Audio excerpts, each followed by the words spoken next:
Who was the first terrorist organization in the United States? Who? Founding Fathers. Founding Fathers. You mean Thomas Jefferson? Oh, yeah. You mean George Washington? Oh, yeah. Paul Revere? Yeah. These guys right here, let me ask you something. Did they try to scare people? Oh, yeah. They tried to intimidate the British. Did they use acts of violence? Your founding fathers, my founding fathers, were involved in acts of terrorism against British officials because they systematically had British officials assassinated. In the old Soviet Union, Nazi Germany, and Maoist China, the police's main job was not fighting crime. In totalitarian forms of government, the police are political enforcers, or commissars as they were known in Russia. It's their job to spy on the public and to intimidate the exercise of free speech. Once a climate of fear has been achieved, the public begins to self-censor, to shut down. Once the people have been intimidated to withdraw from the field of intellectual battle, the tyrants have a free hand to expand their oppression and looting of the helpless serfs. The average man and woman is in a trance. They get home from work, they don't even talk to their children. They turn the television on, and they let those corporate messages set the agenda in their lives.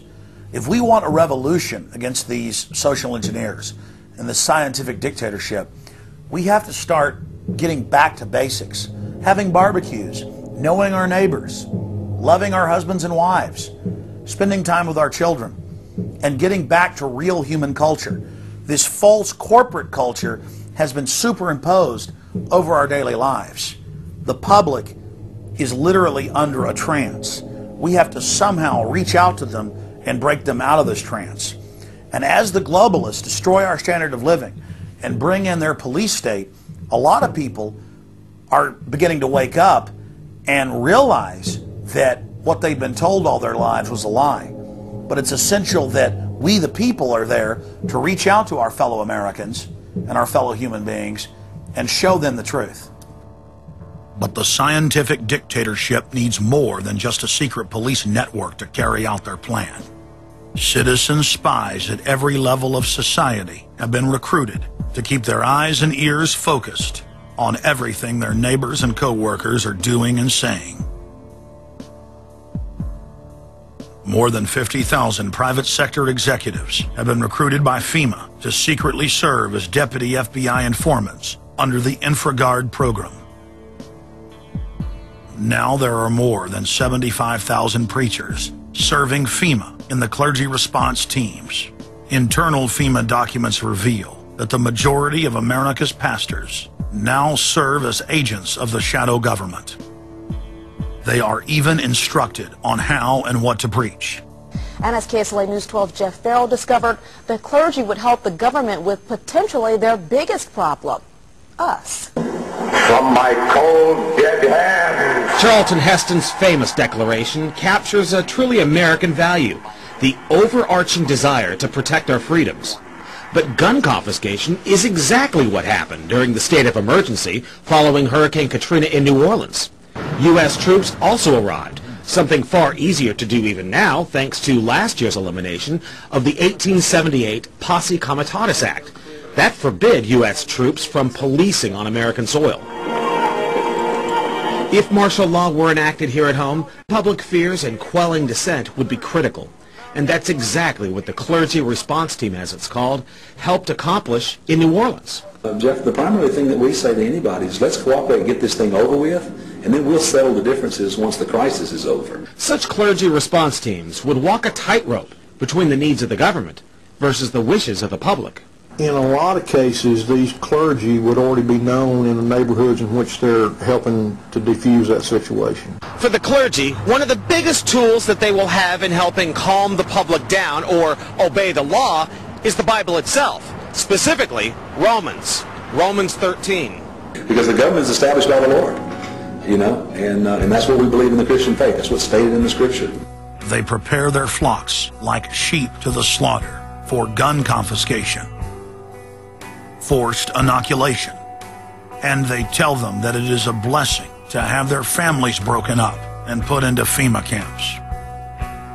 Irland, Frankreich, Portugal, Spanien, die Schweiz, Liechtenstein, Luxemburg, Polen, Ungarn, Romania. Adolf Hitler bragged that his most powerful domestic tool, used by the Nazis to control the people, was the servile clergy. And his favorite Bible verse was Romans 13, render unto Caesar. Either you are with us or you are with the terrorists. The scam was launched as a simple bait and switch. The government recruited the public by telling them that they were needed in the fight against Al-Qaeda. But from day one, over 90% of their training and operations focus on demonizing, surveilling, and harassing anyone who stands against their takeover. The Department of Homeland Security calling on firefighters to take on a new role in the war on terror. The idea to be the eyes for the U.S. government when they're inside a home.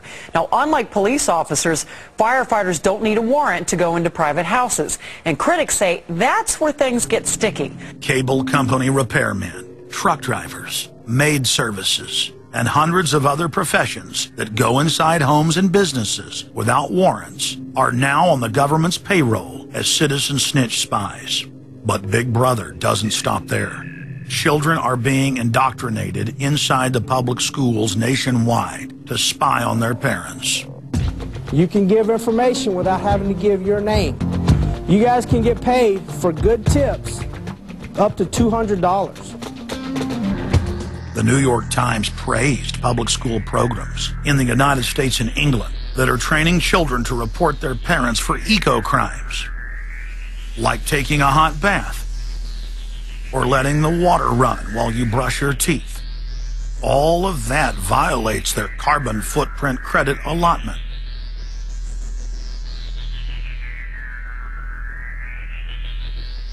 Check it out, check it out. And that's where we come in. We're the carbon cops and we're on the lookout for energy wasters. Our job is to get all Australian households to cut their carbon emissions. So Carbon Cops is a program that looked at energy use in a domestic sense. We went into people's houses and got them to reduce their energy use by 50%. Sadly, the Boy Scouts of America have now contracted with the Department of Homeland Security and are now training more than 20,000 Boy Scouts in anti-terror urban warfare mount training. The federal grants are very specific. The Scouts are trained to carry out seek and destroy missions against disgruntled veterans of the U.S. Armed Forces. Good evening, everyone. Homeland Security is enlisting some unlikely new recruits to fight terrorism and help with other emergencies. The Girl Scouts. Girl Scouts across the country and here in East Tennessee are now taking part. 9-year-old Elise Murphy has already earned a lot of Girl Scout patches. And now, every member of the 3.4 million Girl Scouts of America is now being trained by the Federal Emergency Management Agency to aid and support Homeland Security in disaster and anti-terror operations. One of the things that if you talk to our generals, they are desperate for is a civilian counterpart to our military forces. Everybody somewhere between the ages of 18 and 25 will serve 3 months of basic training and understanding in a kind of civil defense. So is this compulsory then? Well, you have to, in a sense, it's required of everybody, 18 to 25, 3 months, and at some point at that point you do it.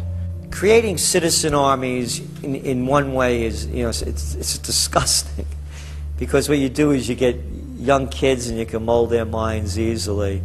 And we saw them chanting and crying, and they'll follow any leader, whether it's in a black shirt, a brown shirt, a red shirt, whatever the shirt might be. Another branch of Homeland Security, the Corporation for National and Community Service, is setting up literally hundreds of other private uniformed youth groups. The White House has introduced legislation to establish forced national service for all Americans between the ages of 16 and 64. In 2008, the North American Military Governorship, known as NORTHCOM, announced that they had deployed 4,000 regular Army troops inside the United States to deal with civil unrest because they knew that their offshore masters were about to rob the United States blind.